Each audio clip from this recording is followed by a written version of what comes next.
everyone, this is Deborah.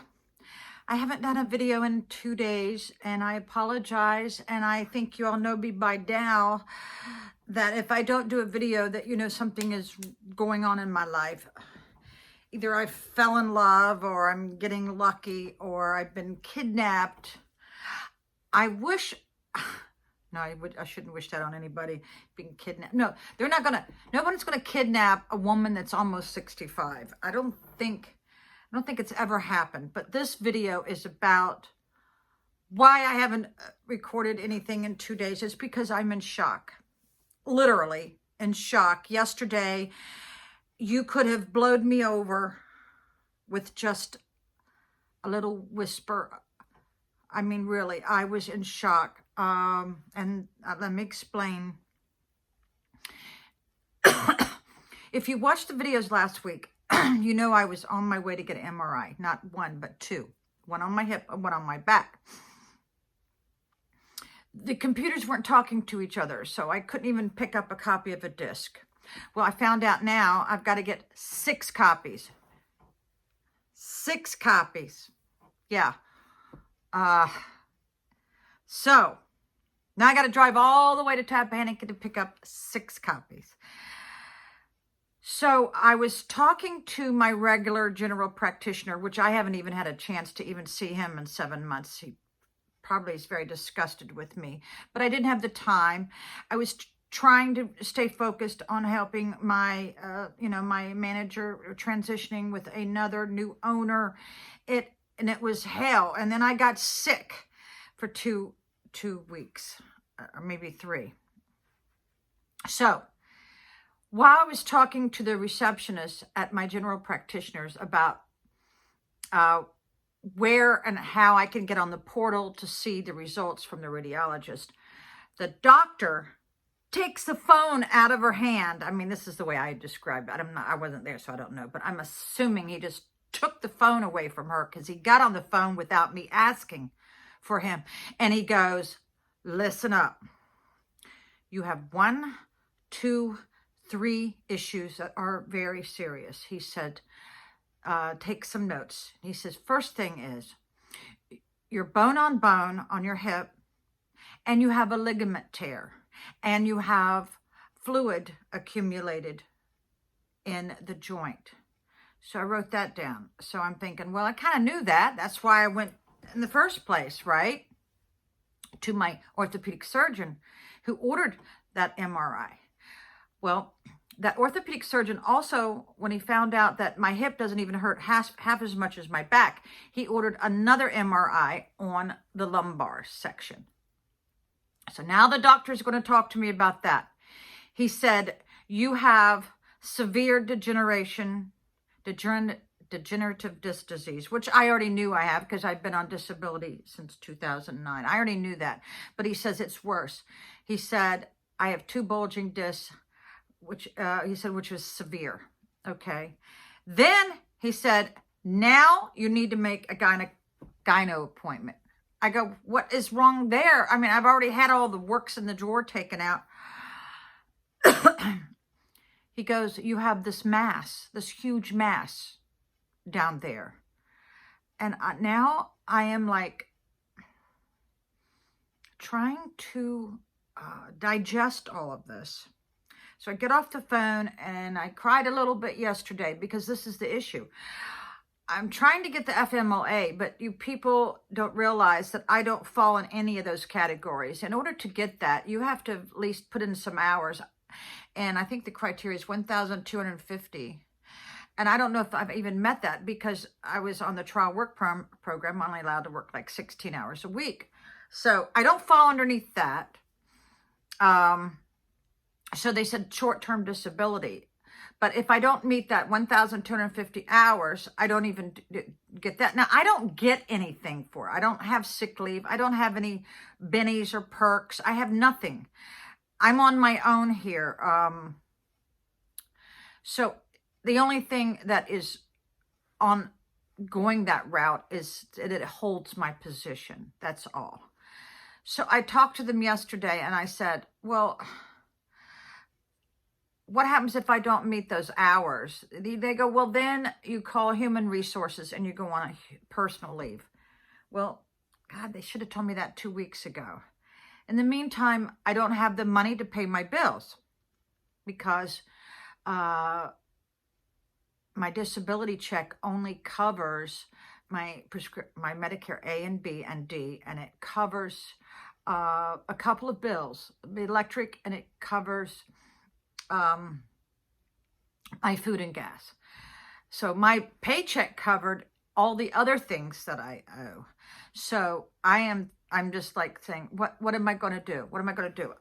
I'm going to have to put my condo for sale immediately, even if it's not ready, and do a FSBO, which is for sale by owner. I have to unload it fast. Now, my ex-husband was nice enough to take my Cobra, and he's trying to sell it.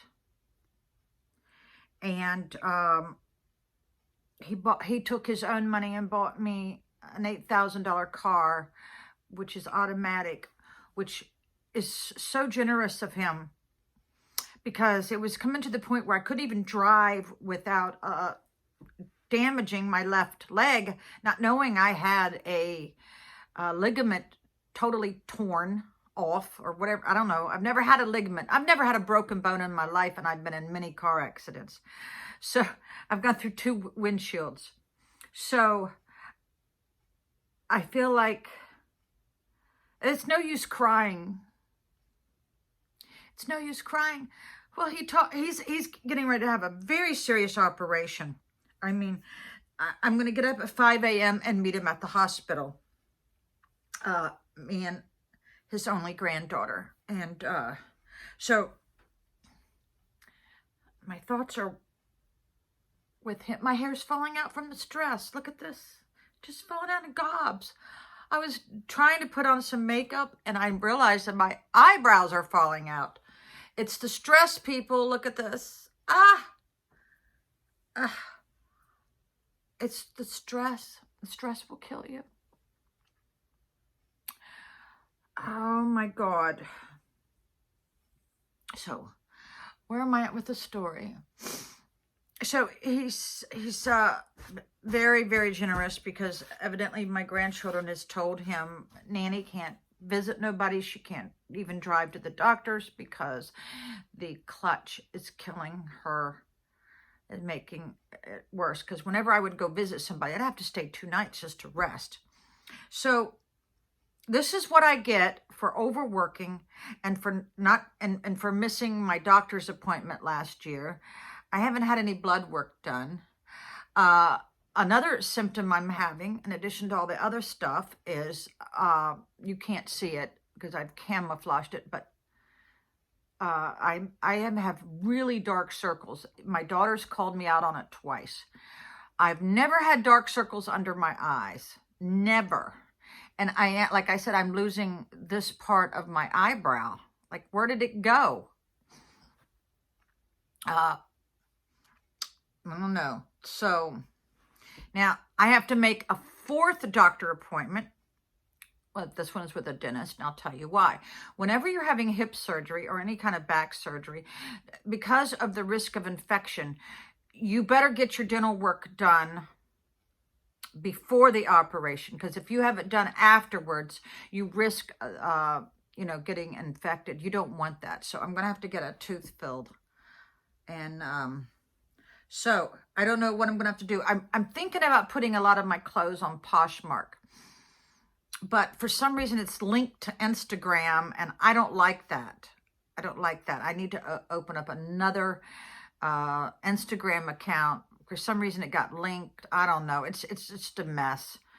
The whole internet is a mess. If you don't understand it all, it can be very confusing. So I'm going to sell a lot of my stuff on Poshmark, and I have a lot of nice stuff that's only been worn maybe once or twice. I take very good care of my clothes. I mean, I wash it in gentle cycle and hang to dry. So I will let you all know my Poshmark site. I was trying to think of a name. The name I wanted to name it is already taken, because I did have a dress shop back in the late 80s, and I was very good at it, called Anita's Boutique. Well, Anita's Boutique is already taken on Poshmark. Now, if you don't know what Poshmark is, it's where you can sell clothes and shoes and purses. And so I have to do that. That way I can eat. I even think I've lost 2 pounds. Well, so I wanted to show you my bunny. I'll show you my little bunny. My granddaughter had a bunny named Autumn. She had him forever. And he's my little bunny. Isn't he cute? Well, thanks for listening, everyone. Yeah. My ex says, well, call your boss, go back to work. Okay. The thing of it is, I've already done enough damage. I don't know. Maybe, you know, I could. The problem is this. I got 2 and 3 doctor's appointments during the weekdays. So maybe I can just go and work on Saturdays and Sundays, because then I know that there's no conflict, and that way it helps out all the other girls who wants the weekends off, because I'm going to have to go back to work. But I have to ask my doctor, is it okay? I don't know, because I don't even get to see them until the 2nd week in March, you know, because that's when my Medicare Supplement L kicks in, when I turn 65. So the doctor may kill me if he knows I'm trying to go back to work. I don't know if my manager would let me. I don't know, but I could, you know, I don't know. I don't know what to do, people.